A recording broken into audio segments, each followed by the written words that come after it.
चाटिकणार सुपरिचित सपुरी पाउनी तार उपयुक्त बजार डिकेटीए ताहार दायित्व बहन करिबारे विफल होइछि कि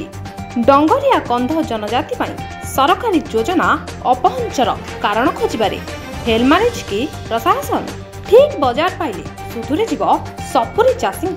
जीवन शैली शीतल भंडार और गोदाम गृह थिले मध्य प्रशासन और डिकेडीएर अवहेलित मनोभाव जो कार्यक्षम हो पारि नहीं। रायगड़ा जिलार विषम कटक अंतर्गत चाटिकणा पंचायत जो सपुरी पणस पाई प्रसिद्धि लाभ करिछि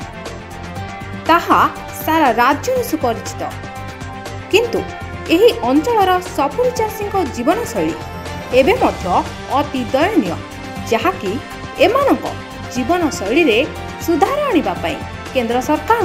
योजना रे आरंभ होइथिबा डंगरिया कंध उन्नयन संस्था जरिया सेमानक जीवन जापन शैली एवं डंगरिया कंध जनजाति द्वारा अमल होइथिबा फसल को ठीक दाम रे ठीक जगह रे व्यावसायिक भित्ति रे ताको प्रोजेक्ट करबा कार्य केते ठीक रे चलीछि ताहा उक्त अंचल को जाई बुली देखिले जना पड़ुछि, जहाँकि चाषी सपुरीर उपयुक्त दर न पाई दलालक द्वारा बाहर राज्यर व्यवसायी को अति कम दर रे बिक्री करुवा नजर को आसिछि।